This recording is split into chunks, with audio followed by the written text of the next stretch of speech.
నశించిన దానిని వెతికి రక్షించుటకు మనుష్య కుమారుడు వచ్చెను. లూకా 19:10.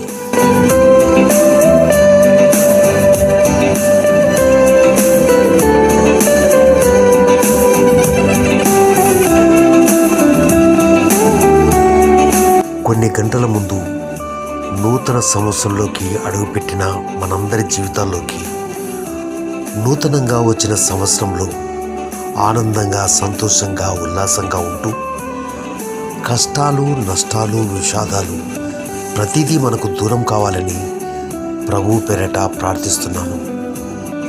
మన ప్రభు నశించిన దానిని వెతికి రక్షించుటకు ఈ లోకంలోకి వచ్చాడు.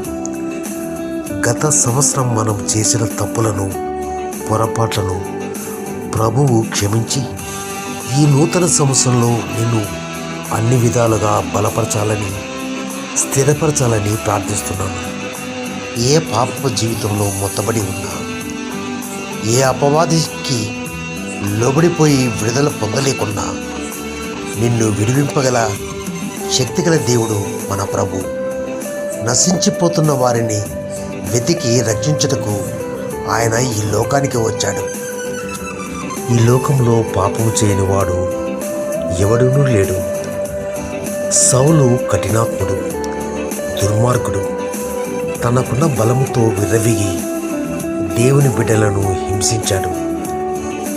యేసు వలన మార్పు చెంది దేవునికి ఇష్టడై పౌలుగా మారి దేవుని కొరకు ఎన్నో శ్రమలను అనుభవించి క్రీస్తు కొరకు జీవించాడు. జక్కయ్య ప్రజల నుండి అన్యాయంగా సుంకం వసూలు చేస్తూ బహుధనాన్ని సంపాదించాడు.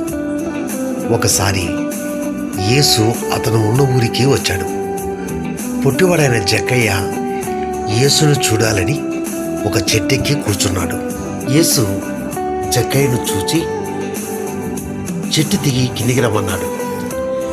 నీతిమంతుడైన యేసును చూడగానే జక్కయ్య తన పాపపు జీవితాన్ని విసర్జించాడు, మార్పు చెందాడు.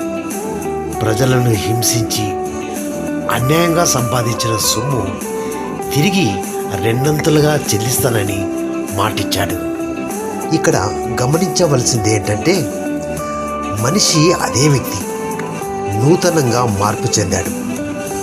హృదయంలో వాక్యం నింపుకున్నప్పుడు, ఆయన సహవాసంలో నీవు ఉన్నప్పుడు నీవు మార్పు చెంది నూతన వ్యక్తిగా ఉద్భవిస్తావు.